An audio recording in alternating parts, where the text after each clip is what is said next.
Happy holidays. Jim, Happy holidays. Ryan. Good afternoon, Mark. Scott. Howdy. Happy holidays. Thank you. And happy holidays to everybody out there. You caught us singing. We're in the holiday spirit because it is time for another episode of our Holiday Cartridge Talks series. You know those old infomercials where the guy's like pretending to do something, like looks over his corner, he sees the camera, and goes, "Oh, I didn't see you there." Right. You caught me singing. What he just had was the National Lampoons where he goes, "Take it away, Russ." La, la, la, la, la, la, la. That's what you just had right there.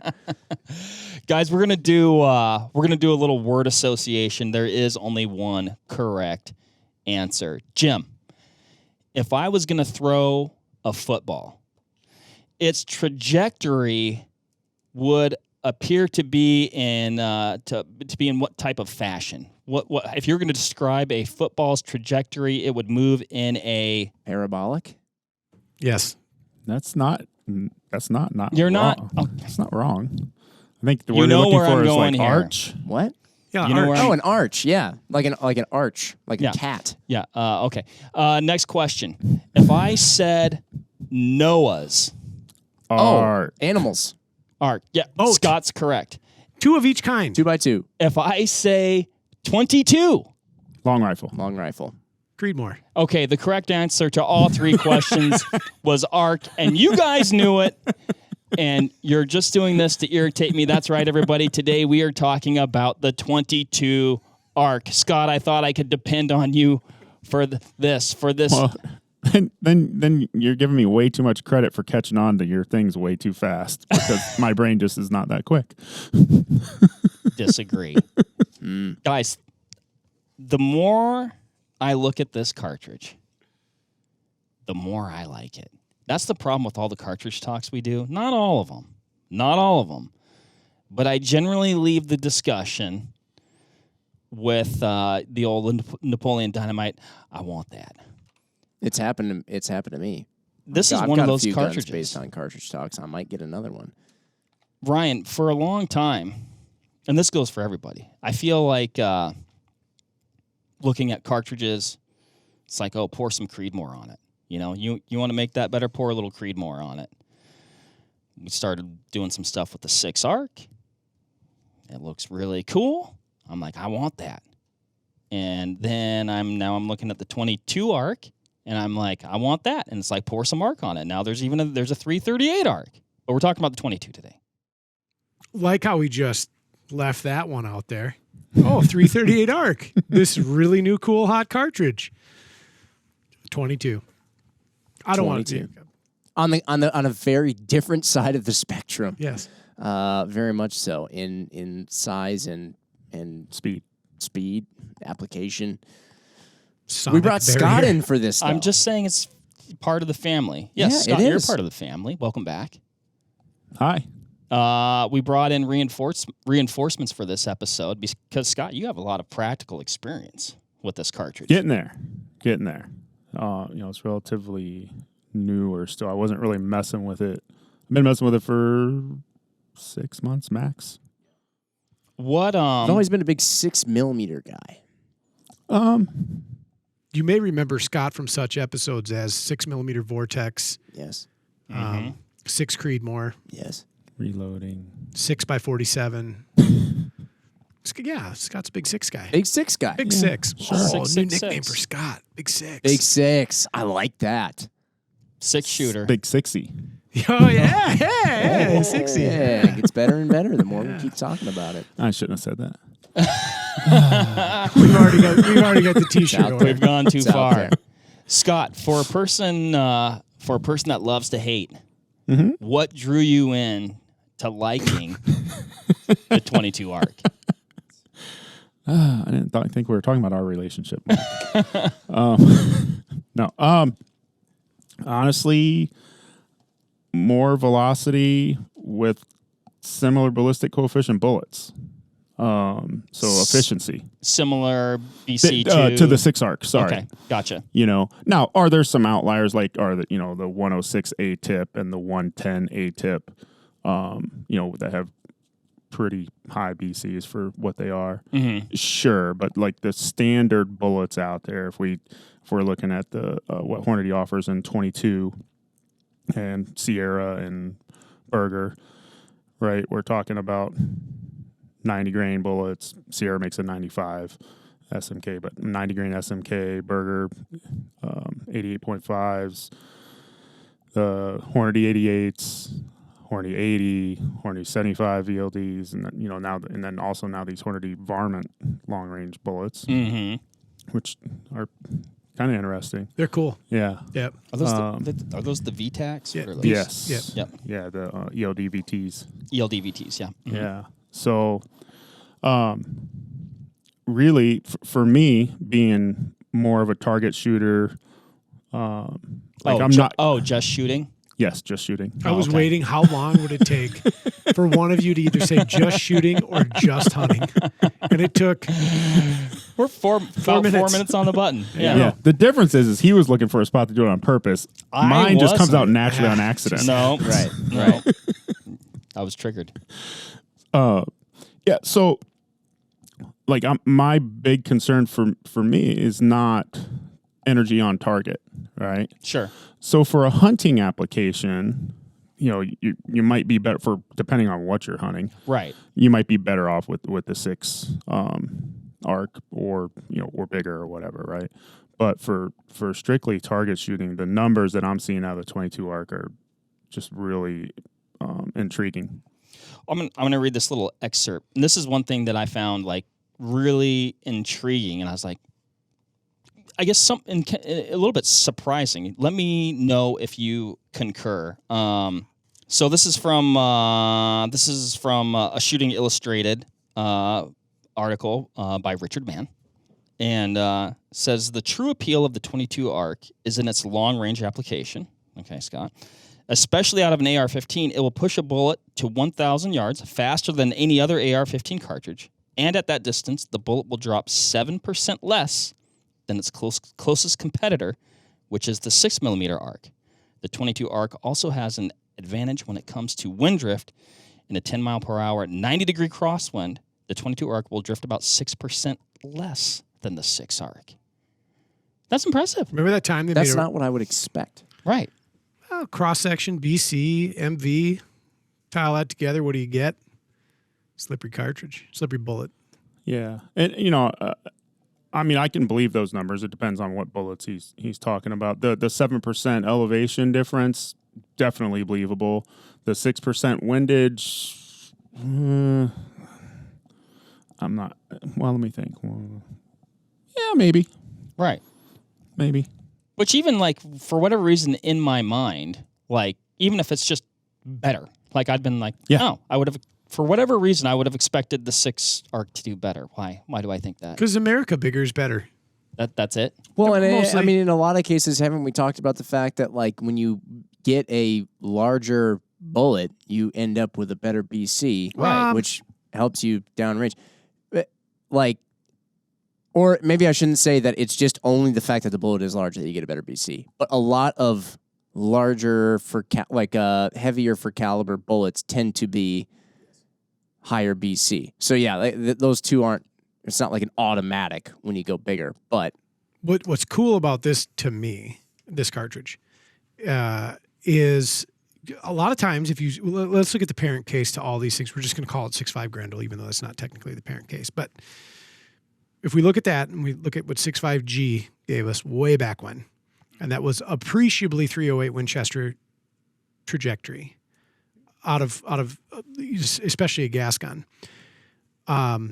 We necked it down to 6. We thought we had it right, and it was perfect. And then you neck down to 22, and it's like, wow, that actually does seem like the optimal bullet diameter for the case. A lot of times, if you go larger in diameter but stay in a relatively close weight class, you appreciate higher velocity because we've got a larger surface for that gas to push on, and thus accelerating the bullet faster. It's a great case in point, 338-06. I shoot a 210 grain bullet out of my 338-06. It's moving 2750. No 30-06 does that unless we are so overcharged. It's not even funny. The inverse is true with this case.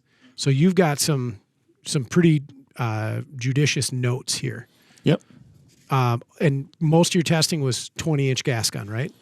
For the most part, yes. Yeah. So, which is really what this thing was designed for.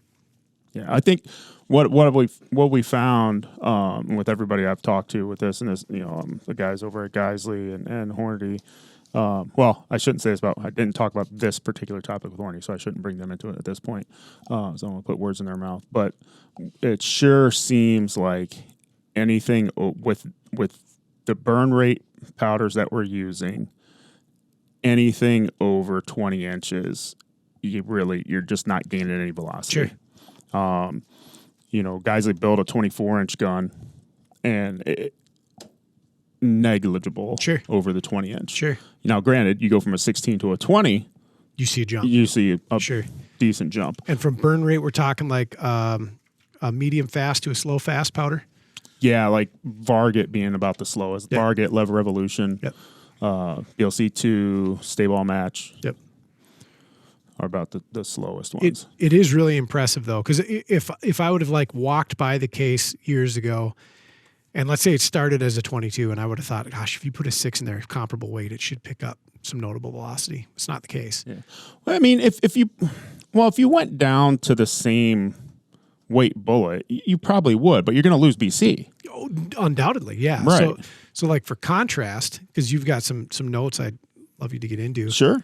I'm shooting a 95 grain bullet out of my 6 arc. Okay. 2920. Yep. And not it's not a match profile bullet, so maybe it's not necessarily apples to apples comparison, but mass and velocity, all things considered equal. What are you pushing a 90 to 95 out of that? So 90s are running, depending on which powder you run, safely seem to be running around. You can get them up around 2,800 with the correct powder. And your BC is going to eclipse mine by by points. quite a bit. Oh, Yeah. big time. Yeah. So I mean, you're talking different application again, though. It is, yeah, but You're more of like a, I'd say hunting bullet. hunting medium game, and you're right. But you're talking G1 BC from 550 to 6. Yes, which compared to probably a G1 of Low the bullet, force. Low fours, Low right? force. High 3s, low 4s. Yep. Yeah. And so when we go back to Mark's So initial, 35% increase. yeah, Right? we go back to that initial, and we're like, well, where do those percentage values of improvement come from? Like, boom, right off the bat. Right off the bat. So, and I'm doing it out of a 22-inch bolt gun at the max pressure window, and you're running it out of a 20-inch this 20-inch gas gun. Like that is a sweet pocket of performance. Yeah, I'm just starting to mess with the bolt gun stuff. Sure. And it's I like it. Yeah. Well, and that's one thing that I noticed in my readings here too, was that Hornady is publishing essentially load data for gas gun, and bolt gun, because they are seeing the potential in both. Oh yeah. Yeah, and they did the same with 6, which was really great. It gave me a place to start and figure out how to make that machine fly. So it's cool that we're seeing those dual data sets for the load data, because they are kind of two different animals. But Scott's numbers that he's seeing out of the gas guns they're pretty marvelous. You think the 6 and the 22 arc are really two very different animals? I mean, it depends how you look at it, right? So, because I'm looking at them and I'm kind of like, they are different, obviously, but they seem really close at the same time. Because there's a 22 arc, there's a 6 arc, and then there's a 338 arc. So I mean, it's like significant jump from the 6 to the 338, and then between the 6 and the 22, it's kind of like not as huge. No, but where it's different enough for me, and this is where Scott's again attacking this from the precision rifleman standpoint. I'm attacking it from the hunting standpoint. In the high weight 22 pallet, there are so few hunting bullets. Mm-hmm. They are some of the slipperier designs, and we've seen this with some pretty high performance 22 Centerfires in the past half a decade or so. Super slippery, high BC match profile bullets, not optimized for hunting, where you are getting into those low 6s and BC numbers, which for years to achieve that in a match hollow point design before we were putting fancy tips on everything, that was a big number, a big number. Does Sierra have a Match King that breaks 550 under 338? So say that again. Does Sierra have And what caliber? any caliber under 338?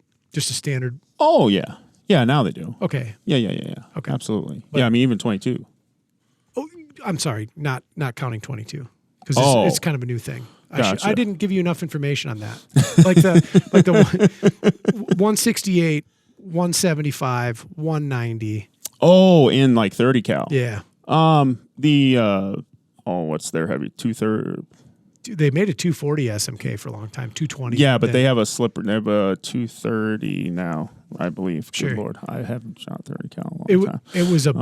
It was a big jump to hit the BC values in that mid to upper 5 forever. Yeah, And it was forever. Yeah, you're correct there. Yeah. But in the past, since whatever 2017, probably starting. They started getting, with the Match Kings. Berger had the 210 VLD out. That was well above 550 G1, but that might have been about the only one at the time. Sure.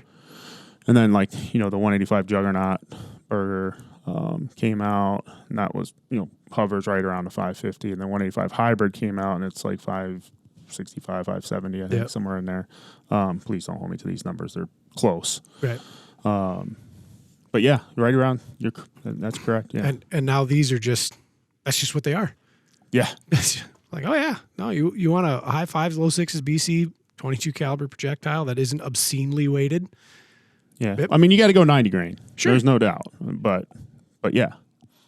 It wouldn't be something in these bullet designs that would be like the perfect hunting solution.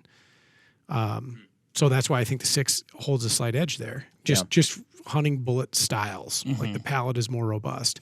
Now they are loading it with an 80 grain ELDX. Yep. And a 70 grain CX. Sure.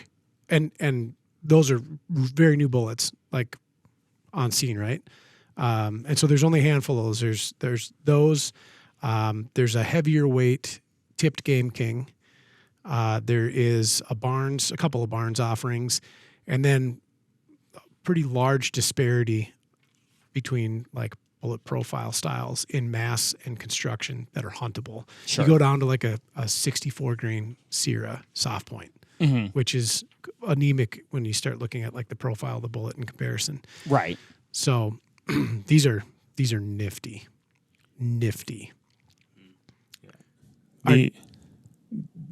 Well, no, go ahead, because I was actually almost going on to a totally different not totally different subject, but different points. Your picking up of this cartridge, gas gun match, bolt gun match, both? So you know me, I'm more of a bolt gun guy. That being said, I had gas guns before I had bolt guns in this cartridge. Yeah. Right. So I just kind of wanted to get to work, wanted to mess with it. Yeah. There's definitely been some tweaking, and there's some new brass getting out there. And this is kind of the point I was going to get into is,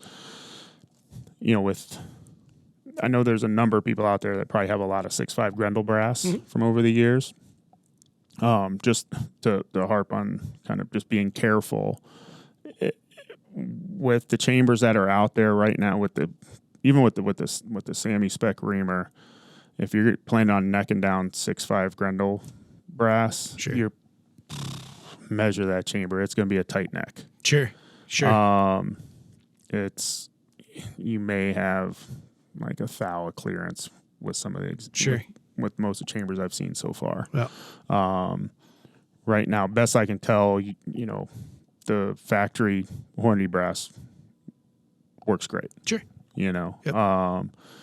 But beyond that, if you're not a super experienced reloader, I would stick to using the factory Hornady brass right now. If you don't know how to figure all that stuff out as far as chamber specs go and measuring your neck and what neck diameter, because it's tight, you could find yourself in a serious pressure situation. Sure. What's neat though, and I imagine you monkeyed with a fair amount of the factory ammo, is how many different factory loads did you come up with there? You mentioned 2. 5. Okay, so 5 factory loads. Mark had pointed something out some time ago about, I think we were talking about like 7 PRC and 6.5 PRC. And like, yeah, limited load offerings, but like they're perfect, right? Right. So in this one, you've got a CX. So for the guys that are looking for a monolithic option, an appropriately weighted CX, I should say that. 70 grains. Yep. An ELDX, which we're going to appreciate the profile advantage that the ELDX has always given us. We have how many match offerings? I mean, essentially, I guess you'd say 2. Sure. Almost 3 in a way. Like I would imagine, I don't know, you tell me, Scott, but that 62 grain ELD VT. It should be 75, 80s, 88s. Yep. Any of the VT. You could theoretically use the VTs as match bullets too. But yeah, 75, 80, 88. Pretty robust out of the gate with an option for the shooter or hunter. Yeah. And with a bullet like that 80 ELDX and that, you said it was a 75 CX or 70 CX? 70 CX, 80 grain ELDX, 75 grain ELD match black, 88 grain ELD match, and then the 62 grain ELD VT V match, which I would just have to think would be Coyote. Just, lava. Yeah. An evaporator. Yeah. The 62. Yeah. Is that what you're talking about? Yeah, I think if you were interested into like competition, coyote calling, and anchoring dogs, I think that's going to do the job real well. If you want a fairly lightweight gun, you don't want to lug a bolt gun around. I mean, those 62s are running 33 on the box. Yeah, I mean they're smoking. Well, and how many fit in a 30-round mag? 28. Well, if you actually get arc mags, okay, they fit whatever mag they say they are. Okay, gotcha. Yeah, with these longer bullets, like you're gonna have a hard time. One, they don't feed great out of standard AR mags. They kind of do, kind of don't. But, okay. But Geisley's making mags that work phenomenal so far for me. Okay. They're and I think most everybody around here has ordered them that has any arc guns because they seem to be the solution. There may be something else out there I'm not aware of. Is that the same mag that you would get if you had a 6-arc gas gun? Yes. Same? Okay. Yep. Absolutely. So the reason I say that is because, like we were messing before the podcast, is they don't fit in regular AR mags because regular AR mags are, 2.26 overall length, whereas the Geisley arc mags are 2.3. And that little bit, that makes a difference. Oh, yeah. Yeah. Is that a steel mag or an alloy mag? Oh, steel. Okay. Maybe. I'm Ron Burgundy. Yes. Yeah. Yeah. I'm pretty sure they're steel. Yeah, they're steel. They're not light. Passing notes. Yeah, I think notes in class. It's going to depend on the particular loading on that statement. And like stacking these 3 up, they're different COALs right off the bat. And they have exceeded 2.26 on some of them. The 88 fit the Stain Egg mag with 0.0 clearance. Okay. Yeah. So now, if you had an aluminum mil spec mag, it'd probably fit in there. Sure. And if you have like a 20 rounder, you can get them to feed. I don't know if I wouldn't load the whole mag. Sure. As far as 5.56 mags, the 30 round mags definitely get a little more finicky just because they're curved. And so that's a point of order on the cartridge itself. So novel part of the what was called the arc palette, and we'll lump in Grendel there too. Technically, bolt barrel magazine, and your gun is retrofitted if you're shooting a gas gun to function. But it is a different bolt. Instead of the the bolt face of 223, we go up to a 450 diameter bolt face. So it's an in-betwixt bolt head diameter between 223 and 308. So it's a little goofy. Scott, I know for as long as I've been here and we've talked about cartridges like 6.5 Grendel or like 6-arc, one of the cruxes to that design has always been bolt reliability and effectively longevity, right? Yep. And when you're into that Grendel arc family of cartridges or anything with the 220 Russian bolt head diameter. I always hear folks talking about bolt breakages. We're snapping lugs off. Yeah, I've heard about it. I personally have not experienced it with any of the Geisley guns I have. Sure. I don't know. Maybe it's happened. It definitely has not happened to me. And I think with a lot of those folks, they're often talking about, either a super aggressive firing schedule, either full auto, or they're going into the thousands of rounds. And so it's like, okay, ask ourselves, what is the application? If you brought up a really good point, competition coyote calling, right? Is there a better platform out there than a gas gun? I challenge it. Unless you're like buttoned up on the shot or you've got a partner and you can do that quick follow-up, especially if you're pulling a double or a triple in. Like that's the allure of the gas gun to me for predator hunting is the double, the triple, or the follow-up shot. So a gas gun, great. How many rounds are you really going to fire in the lifetime of use you get out of that system? Do you hit 2,000 rounds? I mean, maybe you're an enthusiast, right? But I don't know. That's a lot of rounds. That's enthusiastic. Yeah, that's a lot of rounds, right? And the manufacturers out there that are building components for, be it Arc or Grendel, I think have answered that call. And I'm seeing a lot of folks out there doing pretty exhaustive testing.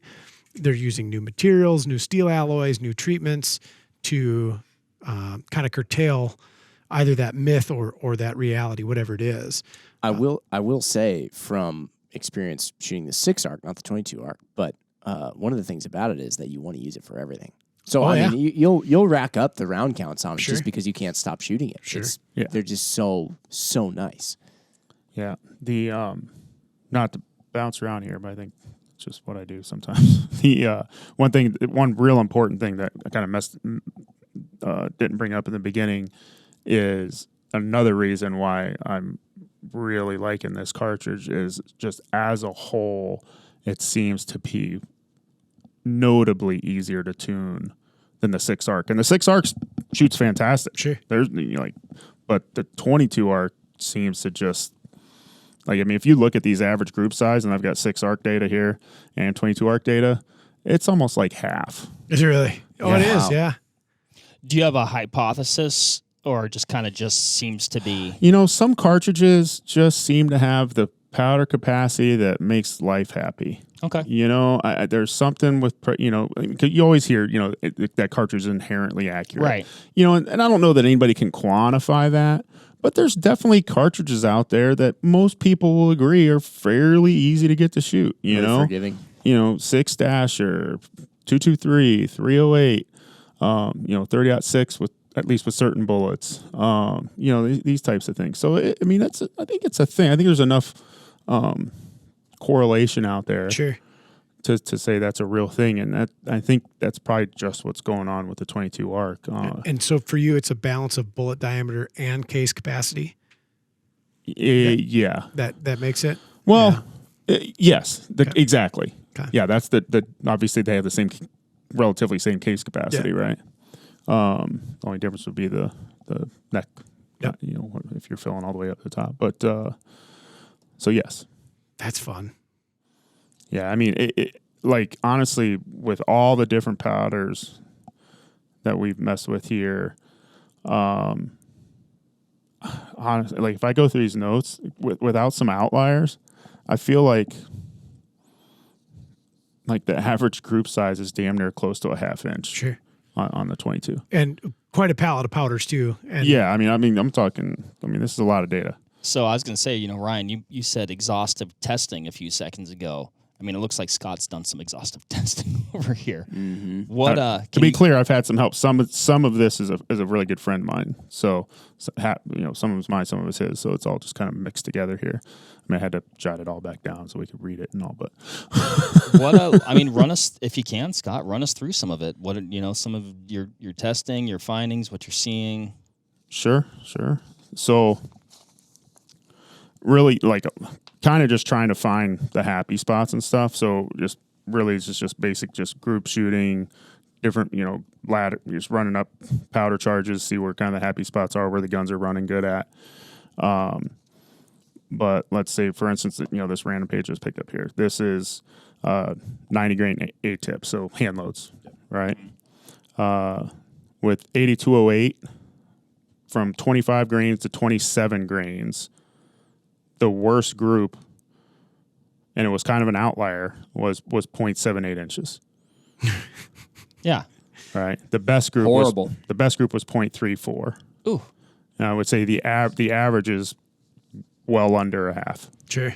Out of a gas gun. Out of a gas gun That- over I a was- 2-grain spread. The best group was nearly the diameter of the bullet. Yeah. Out of a gas gun, which is the best part. There's so many things going against the gas gun to make it an inherently shootable system. Big part of that is lock time. Pull the trigger and Well, there is one thing the guys has going for them on these guns, and like they they got the gas system figured out on these things, Sure. and have increased that lock time with the gas system for what they're doing. It's pretty cool. yeah, And it helps. sure, Like immensely. Like you see it in your group size right away. yeah, 'Cause, yeah. What a place to chase accuracy, by the way. yeah. I mean, honest, a system that's now, 1953, 56. Before Vietnam. Yeah. That's all I know. And here we are, and we're like, there's probably some gremlins in that gas system. and it's like not from a reliability standpoint, but just purely accuracy and just that's fun. I mean, You know. those numbers are that. I mean, that's incredible for. I don't care what you're shooting. No, if you have a bolt gun that does that, you're chuffed. You're quite pleased. Bragging. Yeah. Here's some outlier. There's again, we're going way up high, but up in charge. But we're talking, with CFE 223, 0.61, 0.48, 0.68, 0.99, and then 2.19 all of a sudden. Rails. Pretty hot. Yeah. Hot coffee. But easy cartridge to load. Yeah. Temperamental, not so much. Your powder palette is common stuff. I mean, 8208 Varget. I thought I saw 4895 on there. Lever. I was surprised to Ballsy see too. big game. Yeah. That one. That's 6 arc. Oh, okay. I'm still kind of surprised to see big game. Yeah, in there. I know. I'd be more surprised to see it on 22, quite honestly. But Different cartridge, same statement. Yeah. yeah. I was looking for some 80 grain. Oh, here we go. 80 grain. So 80 grain, reloader 15. Yep. 0.26, 1.26. These are going up half grain, so 27 grain, 27 and a half, 28, 28.5. So 0.26, 1.26, 0.61, 0.68. And that 0.68's at 28.40 with reload 15. That was with the 88 or That's 80. the 80 Okay. ELD, yeah. But here like 48.95 at 28.26, freaking 0.12. Now, I mean, I'd want to shoot this over just because the spread's kind of odd to me, Yeah. right? Like compared to what I've been seeing. So we got 0.52, 0.42, 0.12, 0.71. Sure. And it's for what I've been seeing, I don't know that even though that thing shot 0.12, Is that what it? even if I verified it and it did it over and over again, the fact that it's opening up on both sides of it Yeah. makes me think that it's kind of just a tighter node. Sure. I'd have to mess with it to see Sure. if I'd go with that or And not. then- And these numbers are group size still, right? Correct. Yeah, Okay. and that's Yes, at yes. half grain resolution on your load charts too. So like, Right. what resides in the 10th, 2/10, 3/10? Yeah, not variance much within difference there. on a lot of these. Then. Are you just out of curiosity? Is this also suppressed? Some yes, some no. Okay, Yeah. it's unlike you. Scott's always suppressed. Yeah. Related and unrelated. How has the advent of the Garmin Zero made this such a better process? Like for me as a hand loader and shooter, to know that I don't have to strap something on my gun, take a reading, take it off my gun, take another eval, just to set it there and fire it. I mean, it's pretty handy. Oh yeah, It's it's pretty cool. handy. I've started using that as well, and I was like, I can zero my gun and be getting the muzzle velocity at the same time. And just like that. Oh, it's like 7 birds with 1 stone. Right? So easy. All of them. Yeah. We're just killing birds. I threw my From a- Garmin Zero at a bird. Got it. Brilliant. From a practicality standpoint, I'm just looking at this thing and I'm like, well, I'm trying to justify getting it because I really want it, but I'm also like, okay, I already have a 6 arc. But at the same time, I'm like, I want a reason to get it. And like both this and the 6 arc they're like really great utility cartridges. And they kind of, for someone who has like, outside of goofing around and having fun, they kind of beat out just like the 22 LR for utility and going around the farm and being like, oh, there's a coon, like, there's a coyote, whatever. Because you have something that has extreme match level accuracy, but in like in an easy, lightweight, easy to handle package that has no recoil. Oh yeah, it's all the things we wanted a 223 to be able to do, but the 223 just simply couldn't. Well, and let's just be honest here, right? It's an excuse to buy another gun. I know. Scott makes a good and point. I've done that a couple times recently, and I'm probably gonna do it again. And like the honestly, the factory ammo thus far has been like phenomenal. I mean, the 75 ELDMs that I've shot are just ridiculous. They're running about 30, 50, 30, 70. Yeah. And like very little recoil. It's funny you say that. For contrast, I think 27, 25 was what I was loading. 75. Yeah. Yeah. And that would probably be a stout load. It was. Yeah. And it was. and it's not that big a disparity in powder charge weight either. Yeah. About 4 or 5 grains. It's all the things we wanted 223 to be able to do, but unfortunately just hit like the limitation of operation. Yeah. You also get a stouter case head here, right? So you can handle more pressure on top of it. Oh, with the 20-inch gas gun stuff, I mean, sticking a can on it, they suppress pretty well. Oh yeah. Not really messing like you're not finicking with all this different. No. Okay, that's nice. No, I mean, obviously not all suppressors are created equal when it comes to not affecting accuracy, but as long as you little side note on suppressors, I feel like in my experience, as long as you have a silencer that has all of the baffles or the design is symmetrical. So if there's cutouts on the baffles, those cutouts need to be the baffles need to be orientated symmetrically. Sure. Yeah. Because as soon as you do asymmetric, it just starts creating all sorts of turbulence, and maybe fine on some guns. This has been my experience. I mean, I've had a few cans over the years where it's fantastic on one gun and makes the other gun atrocious. Horrible. Yeah. But I have plenty of cans that I can put on any gun and they shoot fine. So I try to use those. Sure. That'd be a fun podcast.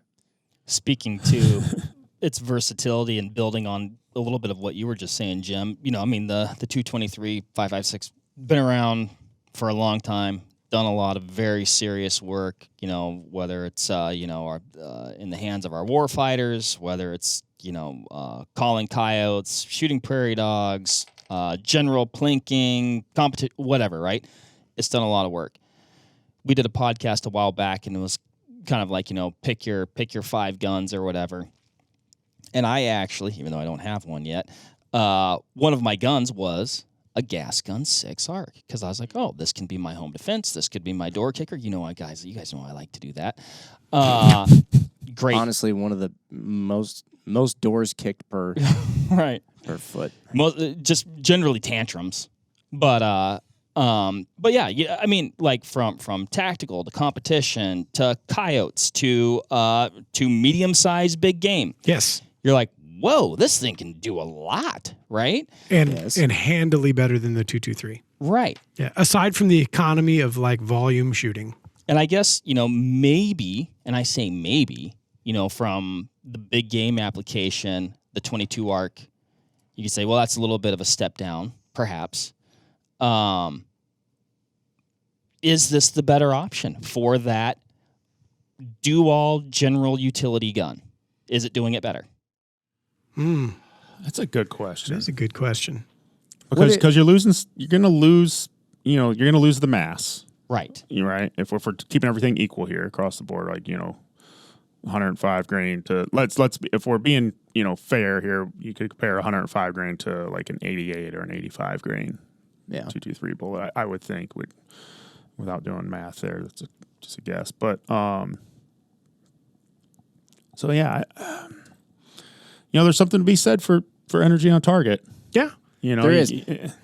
But when you look at and this is something that I just had to remind myself in my head mid podcast here, is that if you're comparing this, the 22 to the 6, and then you're seeing 85, and you're like, oh yeah, that's small. But then also you talk about all the things that 223 has done, and then you're like a heavy 223. I remember when it used to be like, you're shooting 75s, big, Right. and that's teeny for one of these things. And so it's kind of like, oh, like this is loaded right now. I'm holding a 55 grain.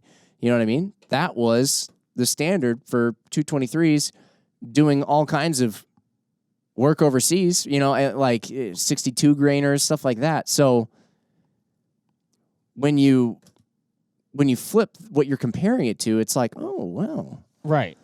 Maybe all of a sudden it seems stout and not a... And with the right bullet, like the LDX or the CX. I mean, either of those bullets, and they're cooking. Would they're not coming out the pipe at, 2,400 feet per second. No, they're coming out at 3K. Right. Or close to. Yeah, that's formidable. Yeah, Mark, I'm not telling you what you buy. I don't know which one. Hey, here's what you do. You get literally any AR. You get an upper in 22 arc. You get an upper in 6 arc. You get an upper in 338 arc. Oh, dear. Oh, man. And then it's just 2 pins, put on 2 pins. That's like Mark when he walks out to his 3-car garage and he says, do I want to drive the red one, the yellow one? Yeah, that's me, Jim. Guys, I actually haven't seen his new garage. Remember his last garage? Yeah. Holy I think smokes. his new garage is a downgrade, right? I don't know. You said it got smaller. Barely. He went from just like to bring that up. 4,400 square feet to 4,000 square feet. and 2 stories to a story and a half. Yeah. He made it up with a bunch of bend packed 4-post lifts. Oh, that's true. More gold trim in the new house. Yeah. Yeah. It's good. Mark, I don't know what to tell you. I mean, if you're also going to be like any type of target shooting with it, I got to stand by the 22. I think it's just, I think it's more inherently accurate. What about you've shot them both a lot. What about recoil? Man, they're with the Geisley guns. That's pretty minimal. But but if you put a gauge on, the 22 is going to be less. Yeah. But the 6 arc feels like a normal 5.56 gun. Yeah. Okay. Quite honestly. Mm-hmm. That's some of that magic in the Geisley system too. I'm looking back on it, and I have 2 6-arc bolt guns now, and I'm like, why didn't I just get uppers? Just 6-arc uppers. I know, I still can't. That's the thing. It's like, it's not a matter of like, oh, I don't want to buy another gun. It's just like, I don't know. You know what the best part about getting a new upper for your AR is? Breaking it in. Now, eventually, you get sick and tired of keeping it as an upper and you put it on a different house. Yeah, that is true. There's no sense in it. Just buy another gun. These takedown pins are just driving me up a wall. Well, one of the bigger problems is they don't sit in the safe as nice. They don't. No, they get all haphazard and goofy. Yeah. And so you got to figure out how to solve that problem. That problem resides in a new lower. Yeah. Or the uppers that don't get used get thrown in a closet or in a bin or something. Well, and then, you're like me, and you just grab an upper, and you're like, I hope I'm putting the right ammo in it, and then it's like, that's just not... You get up in the middle of the night to get a glass of water, you're stepping on it like a Lego, Charging handle. Scott, this is compelling. This is not what I had on my 2024 bingo card. Yeah? You. And when you came out and you told me...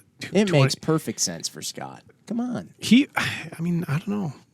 It's a little factory for him, I'm not going to lie, but it makes... He's right, actually. He got you there.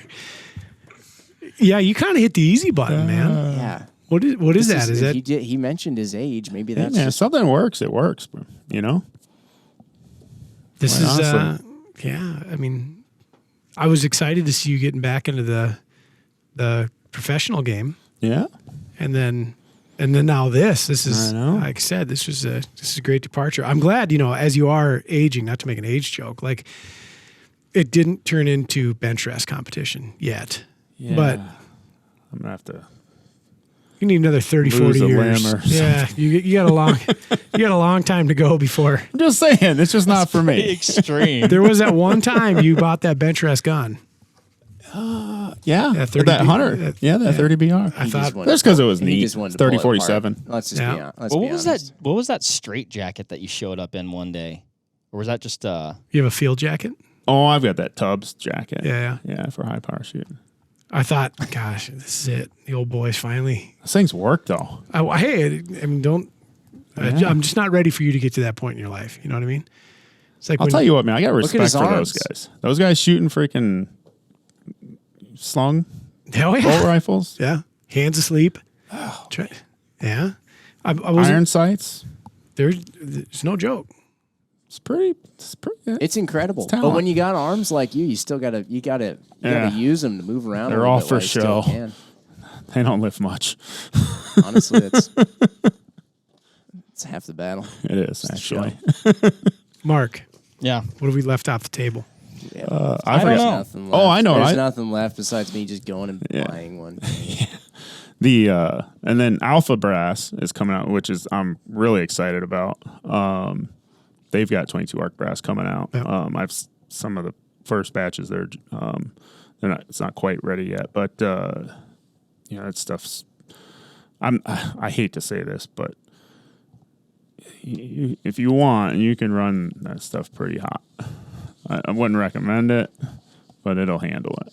Brass is tough. Yeah, I got to work Is with that that. the biggest thing that you're going to be afforded by getting this Alpha Brass when it comes? Like this is stuff that to a layman like me in terms of the reloading world, people are like, "Boy, I got some nice brass," and I'm like, "Well, what difference does it make?" Well, if you're not hand loading, none. Yeah, Right. Pretty simple. Okay. There you have it. yeah. I mean, Oh, Jim, it's, we're good. Yeah. Hey, Mark, we're good. that the brass component with my 6 was switching brass is what allowed me to get to the performance values that I'm hitting. Okay. On You get different brass and you get better brass to have tougher brass. Is that the biggest thing? different brass for different capacity. Oh. Yeah, capacity changes. Okay. It went from a load that could not be loaded to a load that could be loaded, and same cartridge, different brass. Why are your Yep. reloaders always so cryptic and weird? Wait a minute. I mean, it was just That one. didn't sound cryptic. Yeah, I know exactly what he was talking about. yeah. So one of them has more internal capacity than the other. It's the same case. Everything is identical about it, just It a could different. be loaded, but now it wasn't loaded, and now it is. So, for It instance, wasn't shooting well, or it couldn't, or you couldn't get enough powder. physically in there to could get it not to put where- enough powder. Did in you the case. you wanted so you wanted to move the bullet faster, I did, yeah. and you were able to because you had more capacity to stick more powder. Okay, That's got it. correct. All right, so Just And- with a different kind of brass. just a different brass. just a different kind of Yeah. okay. Interesting. I just needed to hear you say Yeah. those words. 'cause So, I with didn't the- want to just assume. With the first batch of brass that I had tested, the load that ultimately I ended up on would have spilled over the mouth. Got it. And with the load I didn't, it was under the neck, Fascinating. which is where it needed to be. Yeah, I mean, you can see 4, 5, 6% case capacity difference across brands Yeah. on the same exact cartridge. And while loading it, as I was working up through the ladders with the different brasses, figuring out where like the top was on one and where I still had room to go on the other. After I had done a sort, like I had like 100 pieces of brass that I was working through getting primed and powdered and tested and all this stuff. And I had inadvertently put brass A into brass B batch. And as I was powdering it, I pulled my funnel off and I'm like bouncing the meniscus of powder on the one. And I looked at it, I go, oh, that's probably that brand brass. Dump it back into my charge. Look, sure as heck, right on the head stamp, the wrong brass. Very intriguing. So you think with your new brass, when it comes out, you're gonna be able to best those numbers. I think so. No kidding. Yeah. Man. Well, especially in the bolt gun, Yeah. for sure. Yeah. What are you running for a bolt? Just conventional 700 builder action? Impact. Okay. Yeah. Impact action. Yeah. Man. I don't have a need for one. That's what I'm going to tell myself because I'm not going to hunt big game with it. You do, Ryan. Because we're declaring a war on coyotes. Okay, fair enough. Well, I've got the 6, man. It's good. So that's where I keep like. Yeah, some- I'm satiated. I'm satiated. I'm impressed. I look That's at I'm satiated. the 22 arc and the 6 arc. That's what I've been saying. I know, but Now I'm convinced. where I'm going is, like, sometimes cartridges make it or don't make it because they're like, well, what role is that filling? What is this doing 100%. that Yes. this one isn't? Yes. Right? Can I see your And notes real quick? sometimes it's nothing. Yeah, what do you want? This But is all I still 6. look at both of these cartridges that I would essentially use for most of the same things. 6 arc edging out the 22 arc for, I'd say, deer size game, just because the more is better in my head. But then I can contradict myself and say, well, Ryan, I did some testing with the 223, and not at the ranges, but like 200 yards and in. The right shot angle, yeah, I'd shoot a deer and the right bullet. Yeah, I'd shoot a deer with 223.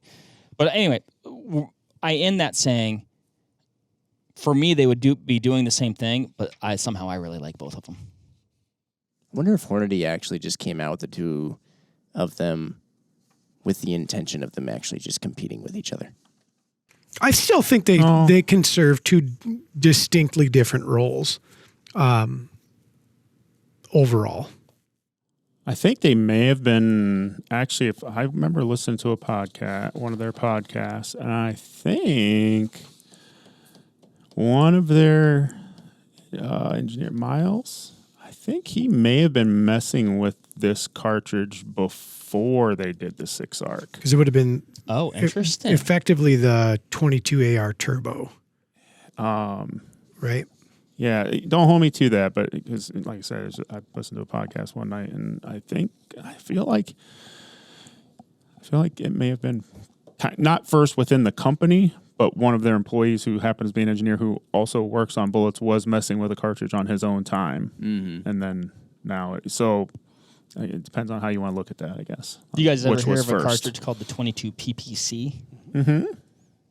This article was saying some of the 22 arcs roots were grounded in that. 100%. Which is crazy to think. Not crazy, because I guess this is how this always happens. But, that cartridge came out in 1945, I think it's saying. No. 22 PPC? Mm-hmm. No. Well, So this Oh, one, wait, no, 220 Russian. Incorrect. Anyway, don't quote me on that. Yeah. Because it's incorrect. Yeah, What is 220 PPC? Russian. Pinto Palmisano? Those were the two shooters that developed like it. that, yeah. Bench cartridge. Very, very successful. you could not have come up with a name for a cartridge that sounds more like it's going to get shot out of an FNP90 than 22 PPC, and it was for bench rest. Yeah. 1974, 75. I Yeah, think. there you go. There.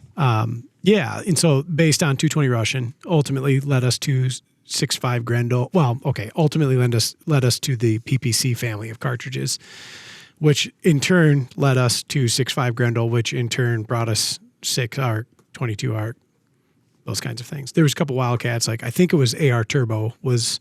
There, I feel like yeah, maybe. I can't, that was that like a Robert Whitley cartridge? Who did that? I don't remember. It was a high power shooter, Okay. if I remember correctly. That was back like somewhere between 2005 and 2010. Yep. So too long ago for me to remember. Understand. You might be right. Yeah, maybe, but its origins PPC. Yeah. And it's often nowadays referred to as the PPC bolt face too. Anything else significant on the 22 arc we should bring up, mention? I think that. No, this has all just been stalling before I add to cart. Yeah, I think the moral of the story is just go buy one. There you go. All right, guys. So let's finish this podcast 10 minutes ish. with the exercise we began with. When I say 22, you say Magnum. Long rifle. TCM. Happy holidays, everybody. We'll catch you on the next one. Bye. See you guys.